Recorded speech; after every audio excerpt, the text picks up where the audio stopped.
세스 고딘이 제시하는 일과 일터의 새로운 돌파구 의미의 시대. 세스 고딘 박스현 옮김 성우부 시크니피컨스.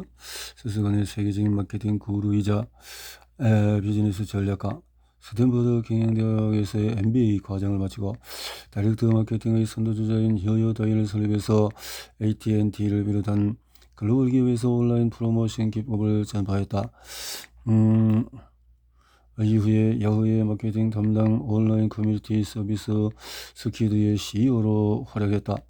늘 시대를 앞서 혁신적인 마케팅 기법을 제시했는데 이 같은 공로를 인정받아 2013년에 다이렉트 마케팅 협회 명예의 전당, 2018년에 미국 마케팅 협회 명예의 전당에 헌액되었다. 이에 그치지 않고 자신만의 인사이트를 글과 강의를 통해서 아낌없이 공유한다. 그의 블로그는 타임이 선정한 최고의 블로그 목록에 이름 올렸으며 바람이 쏟아온다 마케팅이다. 린치핀을 포함해서 20여 권의 책을 뉴욕타임스, 월스트리트 매체의 찬사를 받으며 37개국에 번역되어서 글로벌 베스트셀러 자리로 매김했다. 옹균이 박세현 고려 대철학가. 의미의 시대. 다른 누군가의 기회를 빼앗는 것이 아니라 스스로 기회를 창조하기 때문이다. 책에 쏟아진 찬사에 대해서 세 가지 노래, 의미, 약속, 회의, 이렇게 제목으로 소재 있네요. 자, 찬사 추천. 신수정 KT 부무 분장 거인을 리더십. 저자인데 마케팅 그룹에서 고전은 새로운 시대의 경영을 상징하는 키워드로 의미를 꼽았다. 의미. 나는 이들로서 나와 함께 일하는 사람에게 무엇을 해야 하는지에 앞서 왜 해야 하는지에 대한 의미. 서은아. 일에서 의미를 찾는 일은 때때로 호소스러운 일로 여겨지만 나는 그렇게 생각하지 않는다. 언제나 장인성. 의미를 찾는 사람을 변하다 언제나 왜 이러는지 질문하고 집요하게 문제를 찾으며 함께 실마리를 풀기 위해서 대화하고 갈등한다. 소호.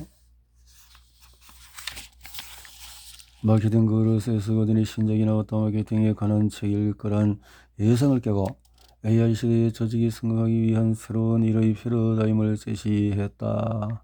이승희. 굳이 할 필요 없는 이야기.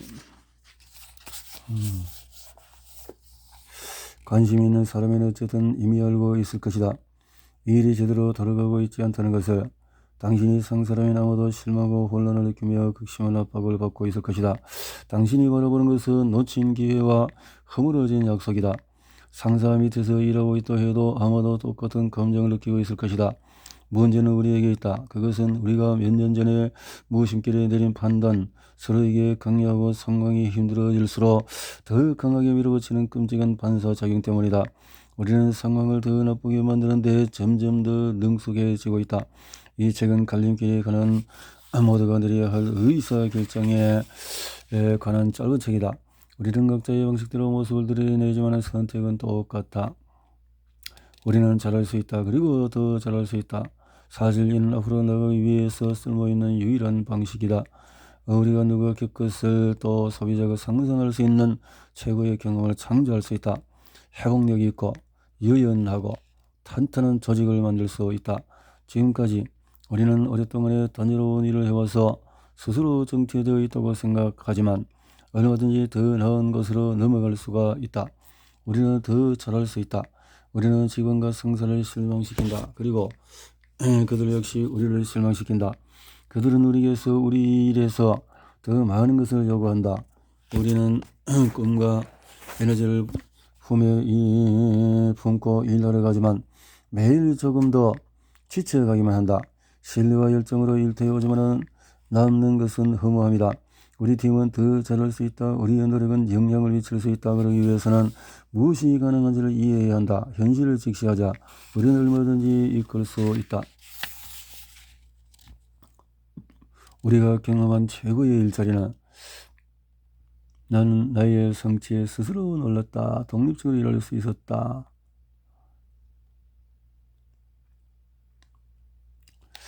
자신의 직업을 설명할 수 있다면 오늘 하루는 어떤 모습일까? 그리고 모든 동료가 똑같은 방식으로 느낀다면 조직의 투자자나 고객 혹은 구성원이 된다고 상상해보자.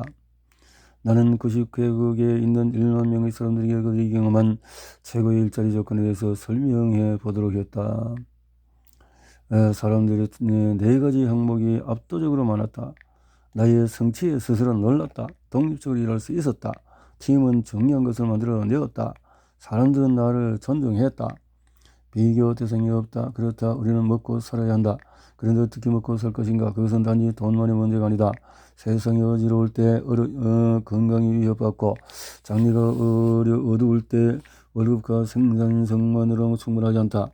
그러면 어쩌면 우리는 미래를 열 수 없을지도 모른다. 그런데 누군가 경험한 최고의 일자리를 창조한다면 사라졌을 때 사람들이 정말로 그리워할 조직을 세운다면 우리가 이 일에 대해서 주저함 없이 이야기를 나눌 수 있다면 우리의 일은 얼마나 더 나아질까? 우리가 하는 이 일을 개선할 수 있다면 배경음악이 아닌 모차르트 1장에서 3가지 노래.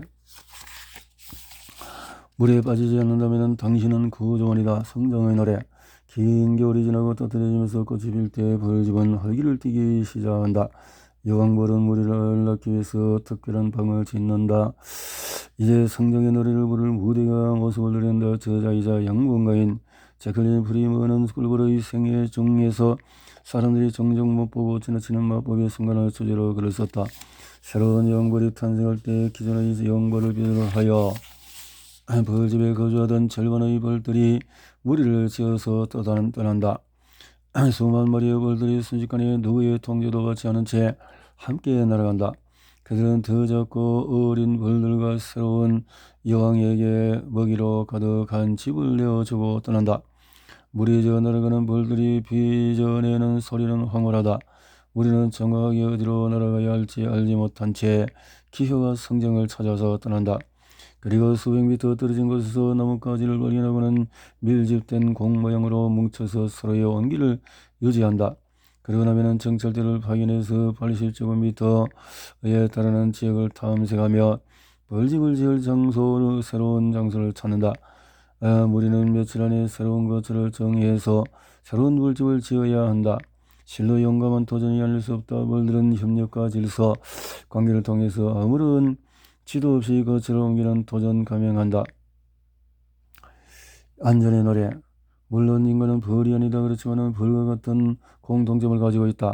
생존의 위협을 받을 때 우리는 앞으로 나가지 못하고 창조를 힘들어하며 좀처럼 베풀지 않는다. 벌은 인간처럼 벌집의 온도를 37도 가까이 유지해야 한다. 추위가 닥칠 때 벌들은 함께 움켜쥐어 몸을 떨면서 열기를 만들어낸다. 더위가 찾아오면 서로 떨어져서 공기 순환을 용이하게 만든다. 그러나 외부 환경이 우리의 안전을 위협할 때 극단적인 온도에 노출된 벌들은 휴면 상태에 돌입해서 움직이지도 반응하지도 않는다. 우리 문화에서도 이와 똑같은 모습을 발견할 수가 있다. 세계 징계의 침체와 팬데믹의 확산이 혁신과 근개를 억누르고 있다. 사람들은 집을 피난처로 삼았고 긍정적인 전진을 위해서 남겨둔 에너지를 대부분 소진해버렸다. 이와 같은 본능은 일터도 지배하고 있다. 존중과 관심을 받지 못하고 불안을 느낄 때 사람들은 그만두고 업무 중에 전화하고 최대한 적게 일하며 단지 잘리지 않기만을 바란다. 적어도 더 나은 일자리를 발견할 때까지 말이다. 의미의 노래. 우리를 무력하게 만드는 안전하게 우리는 업무적인 기대를 저버리지 말아야 한다고 다짐한다. 꿈과 영혼을 포기하면 사회적인 지위와 만족감을 얻을 수 있다고 우리는 서로에게 약속한다. 적어도 포기한 것을 잊어버릴 수 있다고 말이다. 그러나 아마도 반세기 전에 그 약속이 통했겠지만 지금은 공허하게 들릴 뿐이다. 우리에게는 대안이 있다. 그것은 또 다른 형태의 성장이자 더 나은 안전이다. 여기서 핵심은 일이다.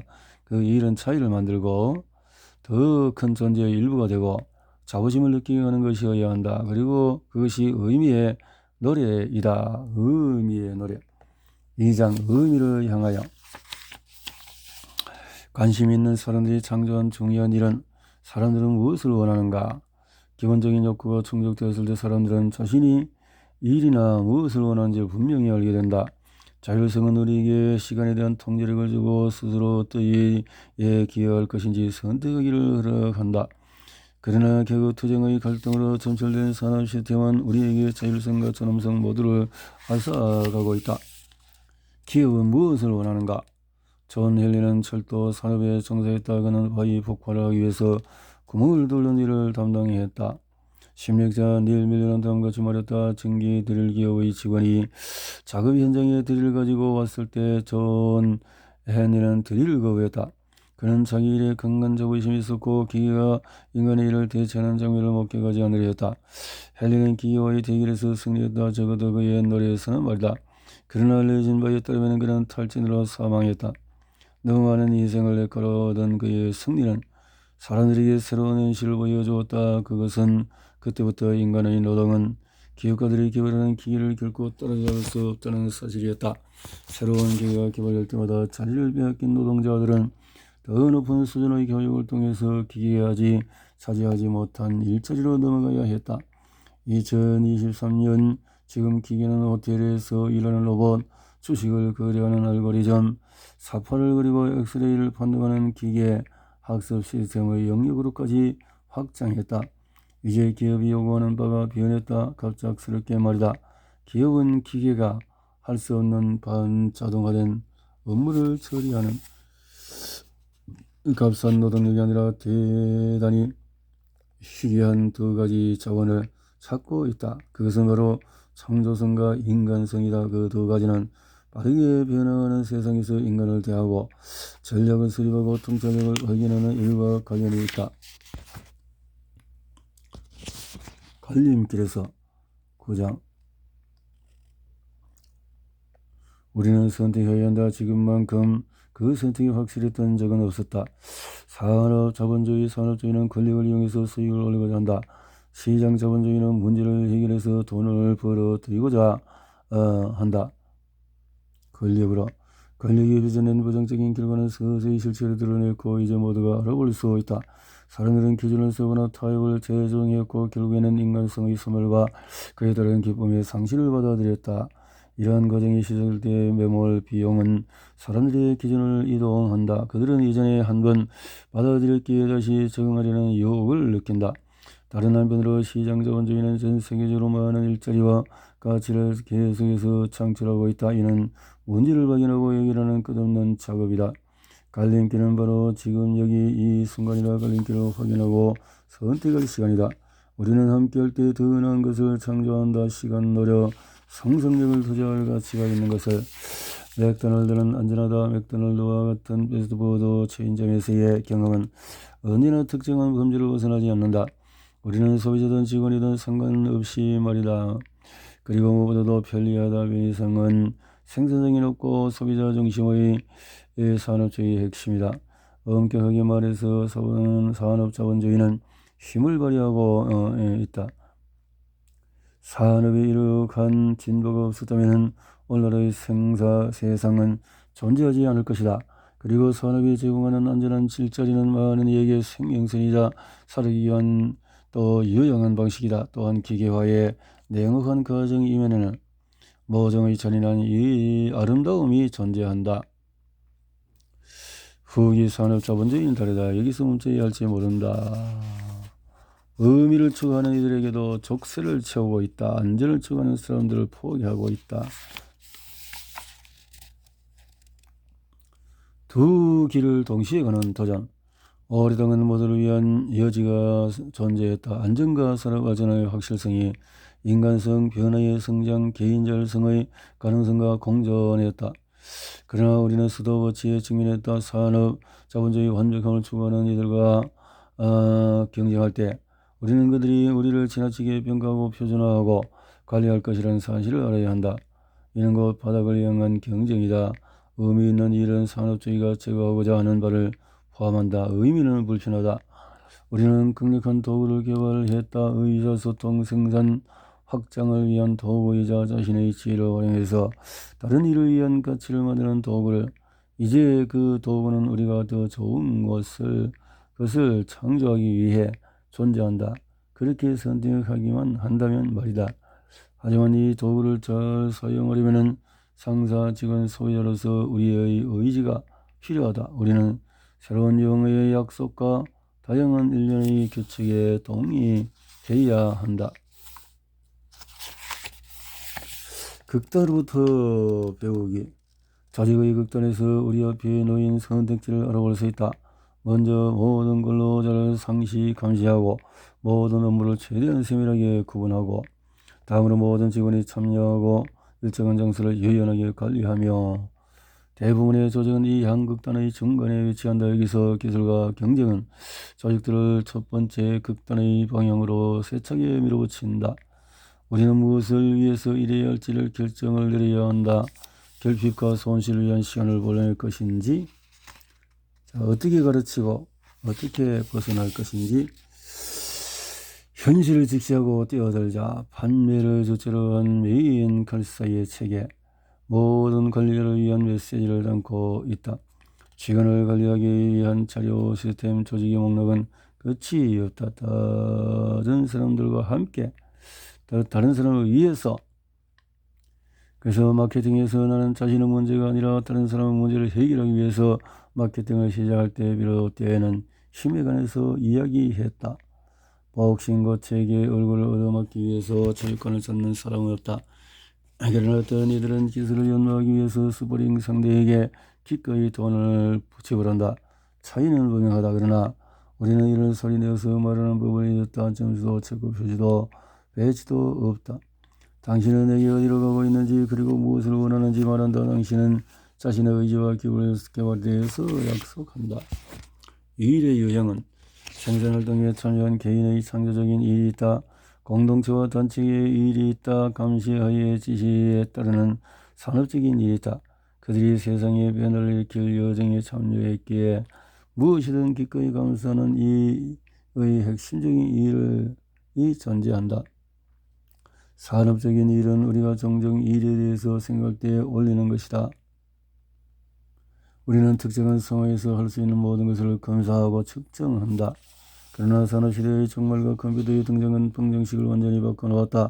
도구는 효율성을 높인다 하지만 가치는 변화로부터, 인간성으로부터, 의미와 함께 오는 대단히 드문 형태의 관계로부터 비롯된다.